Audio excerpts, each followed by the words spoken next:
Hey everybody, and especially hey to Jazz Bear. Today it's supposed to be really freezing cold. There's people in Colorado that live outside. They may have some sort of mental illness like schizophrenia. So I got all this bread donated to me. I was like, what am I going to do with this bread? I don't want to just hand people bread. Let me look around and see if I have anything extra. And I realized that I have some extra peanut butter and jelly. Peanut butter stuff like this, it costs like $1 or something like that for a gigantic jar. Anyway, so my hands are washed, my knife is washed, it's very clean. And these are rolls that were donated. People need fat. And peanut butter is a good source of fat if you're not allergic to nuts. So I'm going to make this peanut butter sandwich. This is some strawberry jelly. Doesn't have to be expensive to help people. Get a sandwich bag, the trusty old cheap sandwich bags. For me, it's not much different cooking for 1 or 2 people than it is cooking for 30 people. I was volunteering at the soup kitchen for a few months. Got a lot of really fresh. We've got to get a sharp knife for these buns. That's why I'm using my pocket knife. Excellent pocket knife. I had somebody talk to me the other day. Oh, you're not supposed to have that knife. And I was like, really? I'm not supposed to have this knife? Are you kidding me?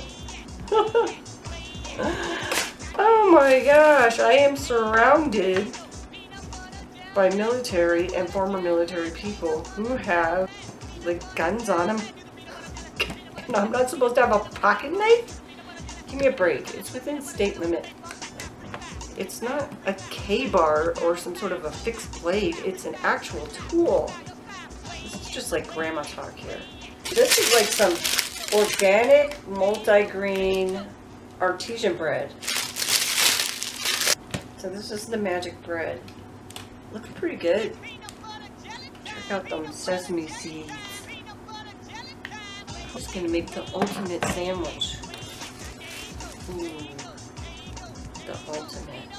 It's gonna be super cold out there. People have been asking for candles. First there was a lady who said to me, she said, hey, so yeah, you're like the lady who makes the candles? And I go, yeah, did I ever meet you before? She goes, no, you met my husband. He has some of the candles in the tent. Those are really good.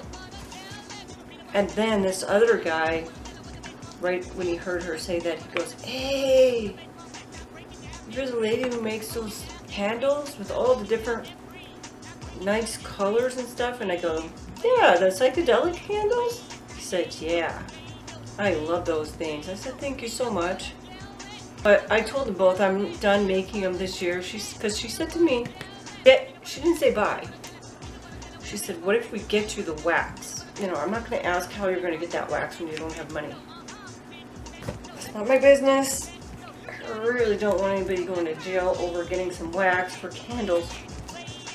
You know what I mean? 5-finger discount kind of stuff. I said, oh no, I'm not making it anymore. She goes, yeah, that's what I heard. Think about that.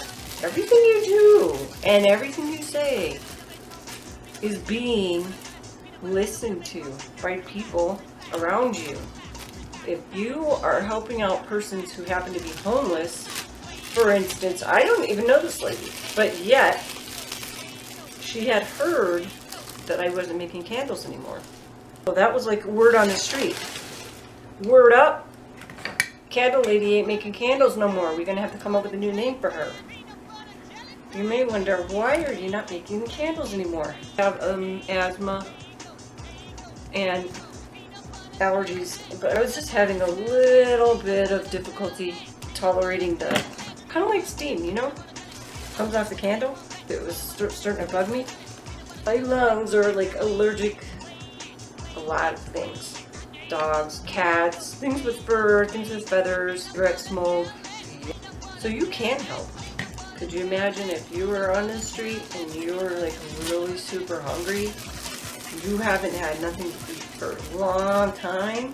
Somebody gives you this delicious sandwich. Other people might be like, no thank you. I mean, it's not wrong not to be hungry. But I'm just saying, like, picky people. You know what I mean? Like picky people who get everything they want all the time. You give them something and they're just like, I didn't want that! Like spoiled brats. Ugh, I can't stand being around people like that. It's like the total greedy gimmies. It's just, what is this? Like, whoa, this stuff is expensive. I'm not even going to tell you the price. You know why it's donated? It's because it's called expired. It's not spoiled. This is some good bread. Nothing like a good knife. I do like my Kershaws. Why I do this? Because I think about Mama Sarah and how many people helped her. Or well, I hope that people helped her. There are a lot of people I know that did help her. Not take advantage of them and will treat them right. And I want to be the one of those people that's treating people right. I won't treat bad people right though. I haven't made a honey one yet. Watch this. So you just like squeeze the honey on. What I like about honey is it absorbs into the bread. And it tastes delicious. I saw like this jam that was online. It was organic jam. It was like $15. 15 bucks for a jar of jam. The jar looks smaller than that, but it was online, so maybe it was the same size. I don't know. It just looks small. I paid like $2, and I haven't even used a quarter of it. Stick them in the bag. If it falls apart a little bit, that's okay. We don't expect perfection, do we? I don't. This is like the cooking channel. My table is a igloo cooler. That's the ultimate table. Want to see it? See, the ultimate table is an igloo cooler. Yes. Remember, kids, adapt, overcome, cry if you have to. I do. Because I cry and panic. Woo! Run around crying and panicking. In the end, I'm here. You know I love Colorado. Beautiful here. So count your blessings, right? That's what I keep telling me. Count your blessings, girlfriend. Yeah, I know they call milk cow pus, which it probably is, but I don't know if I care if there's milk in it. Man, I am not going to judge anybody for what they eat. If you want to be vegan, be vegan. You want to be vegetarian, be vegetarian. You want to be carnivorous, be carnivorous. Just don't do the Dahmer thing, you know what I'm saying? Alright. I thought that was disgusting. Oh, it wasn't even funny. That was gross. Cannibalism. Ugh. That is not my choice. But you know, you see all these weird films about zombies and, well, I don't watch that stuff. It just scares the bejesus out of me. Even the old-fashioned zombies, they scare me. It's just, I don't know. I don't like scary movies. People in Australia are probably like, ooh, gross, peanut butter, that's disgusting, I tried that, that's so disgusting. And then like maybe some people in America are like, Vegemite, ooh, Vegemite, it's delicious. It's much. Well, we'll see how many sandwiches this donated bread made.